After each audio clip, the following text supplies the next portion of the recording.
Ladies and gentlemen, what is going on? It's your boy Horizon coming back with a brand new video. We are under the weather. We've been under the weather for a couple of days now. And it's been rough. But today we're going to be talking about why the original crew is returning in Black Ops 7. Now, according to Treyarch's official zombies overview, here's what ended up happening. Now, the Requiem crew, Weaver, Gray, Carver, and Maya from Black Ops 6, they're trapped in a dark aether, essentially in a nightmarish purgatory where strange realities seem to just collide. In the chaos dimension, they encounter alternative versions of the original zombies crew, Edward, Richtofen, Takeo, Mazaki, Nikolai, and Tank Dempsey. This meeting sets up a clash, or maybe an alliance between the two crews as they face a new unknown horror within the Dark Aether. Now, why bring back the OG crew? Let's just, outside of the story realm for Black Ops 7 and Black Ops 6 and all this, whatever this is, the Black Ops series that they have going on here, the back-to-back, if you will. Let's talk about what it really is. Well, the creative freedom in the Dark Aether. They have essentially made a cheat code, a loophole, if you will, to say, oh, hey, this is happening at the same time as this in a different dimension. That's how they're able to do this with the MCU with Doctor Doom being Tony Stark or Iron Man or whatever have you. Well, that's how they have, what's his name, playing Doom. They could do whatever. It's a cheat code. It's a fucking cheat code. It's not even real. It's not even a real way to explain this, but I digress because being in a realm unaltered by traditional time and space allows the developers to bring back familiar faces in new forms. It's less about retconning previous endings and more about leveraging the multiverses, like potential dark aether, chaos, all this other kind of stuff. They do whatever they want. Now, but they can do whatever they want. That's amazing. Now, connecting the storyline threads of Black Ops 7 is a near future continuation of Black Ops 2. It's set in 2035, where Black Ops 2 was set in 2025 this year, right? The narrative arc began that Black Ops 6 bringing the original crew ties to the Dark Aether saga by its origins, reinforcing narrative continuity and giving longtime fans something nostalgic to novel at, if you know what I'm saying. Now, the community buzz and leaks with expectation, leaks and playtest reports already hinted at the OG crew versions that are neither Primis nor Ultimis, possibly older versions living within the multiverse framework, the fracturing, if you will. Now, fans had speculated and publicly discussed not just about the plot implications, but also about nostalgia and storytelling potential along with it. The reason Treyarch is bringing them back is to get a quick cash grab, much like the Black Ops 4 ending.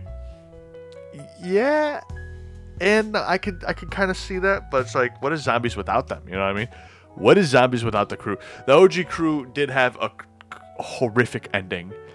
And let's give them one last sacrifice to save the universe they created. You know what I'm saying? Let's just go ahead and kill them all off one more time. Let's get one more show for the road. You know what I'm saying? Now, there's a lot left off, or where we left off.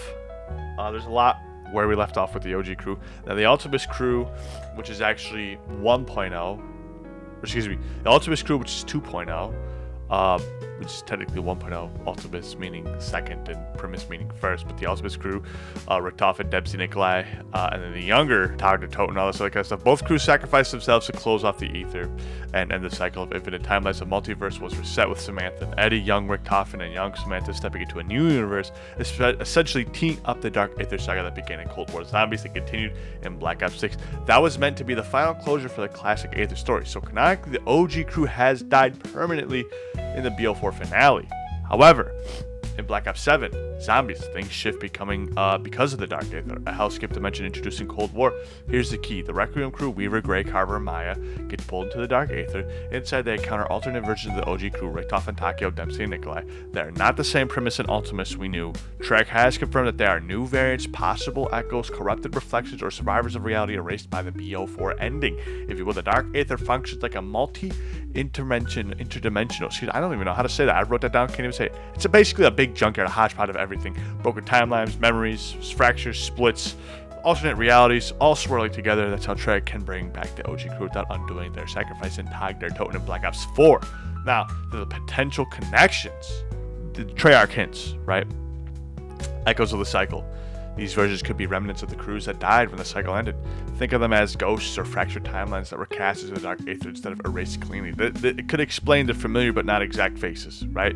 Now, the narrative bridge, Treyarch has said that they want BO7 to connect the Dark Aether saga back to the Aether saga.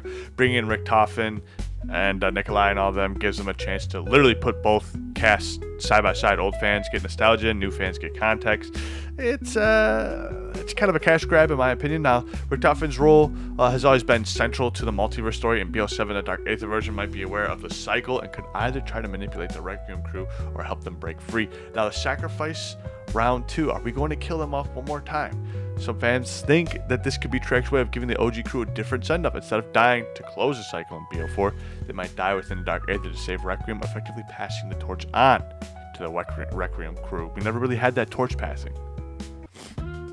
Does it really tie into the original crew, though? That's what everybody really wants to know. Not really. The BO4 ending is still technically canon. Primis and Ultimis are gone. Indirectly, maybe, Black Ops 4 uses alternate OG characters as thematic and narrative bridges. We've already seen this so far in the trailers. They aren't the Richtofen, Dempsey, Nikolai, Takeo that we knew, but they carry echoes of them, which ties Black Ops 7's Dark Aether saga back to the original Aether storyline. So it's more of like a soft connection than a hard continuation. Treyarch seems to be really careful not to undo BO4 for some reason, but they also know the community loves the original crew, so they're reusing them in a new context where anything goes. Now, the OG crew in Black Ops 7 are alternate Dark Aether versions. They're not the same ones from the older Aether story. They tie in by acting as echoes of the original sacrifice, symbolically connecting the old Aether saga to the Dark Aether saga, possibly guiding or portraying or betraying Requiem inside of the Dark Aether. They're either going to kill them off or assist them to do whatever goal that they want to do, while they're also tying in Black Ops 4 thematically, right? They're connected by the theme and multiverse mechanics, but not a literal continuation of the OG story that we left in Black Ops 4. Let me know what you guys think in the comment section below. Did I do a good job of explaining this? Did I make everything a lot more convoluted? Is Treyarch just pretty much just using a sandbox theory where they could go, oh, well, I can turn back time and make this not happen anymore, but it'll still be canon because technically if I turn back time, it's now another timeline. Is that a cheat code? Is the MCU also like a cheat code then too, I ask you? I think it's soy cop. I think it's just another way to try and branch a story together where there's not really a story, because they really are just making it up as they go along. Now they're trying to branch it all back together to try and make it seem like a cohesive story, and maybe think that they're a little bit smarter than what they actually think they are. Who knows? Somebody get Jason Blundell out here. Somebody try and get him into the studio, get him back into writing. Let's see what's going on. Give us 5-6 years, and I bet we'll get another compelling zombie storyline without ever having to see a cutscene. That's what Jason Blundell did, and yeah, that's what I'm pretty much hoping for with Black Ops 7, but I highly doubt we're going to be getting that. Give us ciphers again. Give us all that other cool stuff again. I'm tired of these, like, cutscenes that pretty much tell us everything that's going on. Let me know what you guys say in the comments below. I'll see you on the next one. Subscribe if you're brand new, and I'm out of here.